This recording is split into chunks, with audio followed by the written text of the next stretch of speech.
la première actu que vous avez sélectionnée, c'est le rebond de la bourse à la fin de l'été, après quelques inquiétudes et un petit trou d'air. Oui, effectivement, la bourse américaine surtout s'est montrée très bipolaire ces derniers temps. On a eu un sommet mi-juillet qui était un petit peu optimiste et on a eu une sorte de baby crack, 12% de chute, 12 à 15% en ligne droite sur le Nasdaq, suite à 2-3 mauvais rapports sur l'économie américaine, notamment sur les PMI, les commandes des grandes entreprises et surtout sur le marché du chômage qui commence un petit peu à vaciller aux États-Unis. Je pense qu'on va en réentendre parler dans les semaines à venir, c'est le gros point aux États-Unis. Donc oui, effectivement, là, c'est des périodes assez tendues en ce moment en bourse. La bourse est très bipolaire. Alors, les soubresauts, ça va continuer puisqu'on l'a appris, ça y est, the time has come. La Fed va bientôt baisser ses taux. C'est Jérôme Powell qui nous l'a appris.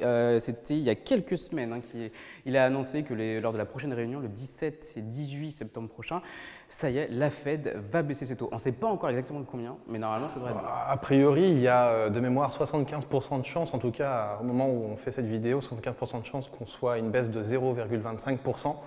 Tout à fait. Après, ça fait un petit moment quand même qu'on attend cette baisse de taux. Il y a le contexte économique qui fait que ça fait un moment qu'elle aurait dû même être annoncée. Et que ça a retardé. Est-ce que vous vous attendez du coup finalement à des changements particuliers, à des réactions violentes de la part des marchés? On a vu par exemple le S&P a progressé de 1,15% en clôture, le Nasdaq de 1,47%. Est-ce qu'il y a encore des changements qui pourraient être opérés ou finalement c'est déjà anticipé? Oui, il y a encore beaucoup d'incertitudes. On sait que ça va baisser d'ici la fin de l'année aux États-Unis, qui est le marché mondial directeur. Là où nous, on est un petit peu plus réservé, c'est-à-dire que la Fed envisage plusieurs baisses de taux, un peu plus que nous, on l'envisage. La Fed envisage une baisse de taux d'un point 1,25 d'ici la fin de l'année. Nous, on est un peu plus réservé, on est sur du 0,75, 1%. Maintenant, ça, c'est une nouvelle qu'on attendait de longue date, pas vraiment de surprise. Là, ce qui est le plus important pour nous, ce n'est pas de suivre les réunions de la Fed, c'est plutôt de suivre les rapports, notamment du chômage, les PMI, qui ont vraiment fait vaciller la bourse entre le 15 juillet et fin juillet. Là, on a eu vraiment une bipolarité extrême, des choses complètement inexplicables. Là, ça a remonté tout aussi vite. En à peine 10 jours, on a récupéré ce qu'on a perdu en 15 jours. C'est historique aux États-Unis, on n'a jamais vu une telle baisse comblée en aussi peu de temps. Donc là, on est vraiment le mot-clé, là, c'est la bipolarité. C'est les rapports du chômage qui vont mener la politique de la Fed. Les nouvelles sur les baisses des taux sont bonnes. Maintenant, on ne sait pas à quelle ampleur, à quelle vitesse encore ça va descendre. Donc c'est pour ça qu'on va suivre les rapports du chômage. Aujourd'hui, il n'y a plus que ça qui intéresse les investisseurs, c'est le chômage aux États-Unis, qui est monté un peu plus vite que prévu. Puisque ce qui fait peur aux États-Unis, c'est le mot récession que personne ne veut entendre parler. Voilà. Donc voilà. Il y a des grands économistes qui prouvent que quand on a plus de 0,5 points de chômage, comme ça a été le cas là récemment, on est mécaniquement en récession. Maintenant, ça c'est des théories économiques, on va le voir d'ici la fin de l'année, mais il y a eu quelques couacs sur les recensements des actifs.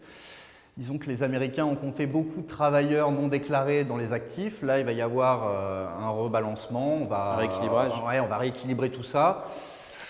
Voilà, ça va baisser. Maintenant, l'ampleur de la baisse, on va la voir dans les semaines à venir. Et il y a un autre sujet aux États-Unis. J'ai l'impression que tout se passe là-bas. Toutes les inquiétudes sont focus aux États-Unis en cette rentrée. C'est bien évidemment la campagne présidentielle qui va se passer en novembre. Ce sujet-là, cette campagne, comment vos clients la vivent? Je crois que ceux qui sont notamment aux États-Unis commencent à être un petit peu inquiets. En début d'année, la campagne électorale a été bouclée. C'était sûr que du coup Trump devait être élu. Face à Joe Biden. Exact. Après, il y a eu un retournement de situation, un peu ce qu'on a vécu en France. Et les clients qu'on a aux États-Unis ressentent vraiment du coup une ambiance un peu comme nous on l'a ressenti en France, avec deux fronts. Et il y a énormément de tensions.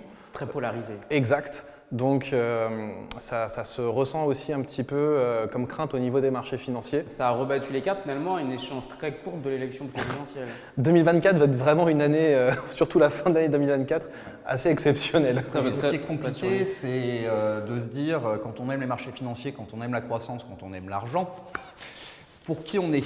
Et c'est beaucoup plus complexe qu'on ne le pense parce que nous, de notre petit état d'esprit français, on a toujours tendance à penser que les républicains font plus de bien à l'économie que les démocrates.